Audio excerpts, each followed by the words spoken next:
नमस्कार दोस्तों। क्या आपने कभी सोचा है फायर एक्सटिंग्विशर फटता क्यों नहीं है? इनको सेफ रखने के लिए भी एक साइंस होती है। पर अब आप सोच रहे होंगे क्योंकि हम इसकी एचपीटी करवाते हैं इसलिए नहीं फटता। बिल्कुल सही, लेकिन सिर्फ एचपीटी रीजन नहीं है, असली गेम कुछ और है।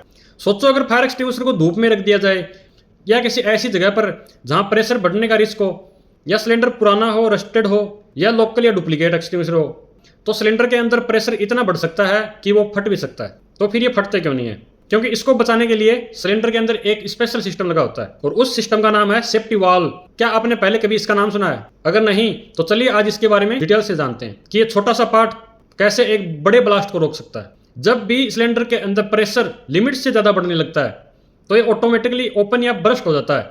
अब आप सोच रहे होंगे उसके बाद क्या होता है। नंबर 1, उसके अंदर का प्रेशर तुरंत रिलीज हो जाता है। नंबर 2, सिलेंडर सेफ रहता है। नंबर 3, और ब्लास्ट होने से बच जाता है। स्पेशली CO2 एक्सटिंग्विशर में यह सेफ्टी वाल्व बहुत इंपॉर्टेंट होता है।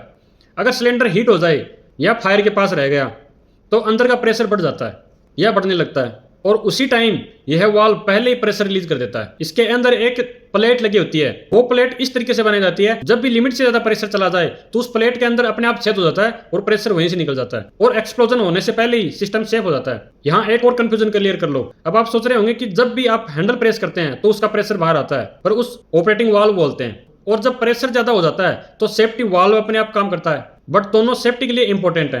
रिस्क तब है जब सिलेंडर पुराना या रस्टेड हो, लोकल या डुप्लीकेट हो, या डायरेक्ट हीट के पास रखा जाए। इसलिए इंस्टॉलेशन और स्टोरेज बहुत इंपॉर्टेंट है। यह सब सेफ्टी फीचर्स स्टैंडर्ड जैसे NFPA 10 के अकॉर्डिंग डिजाइन किए जाते हैं।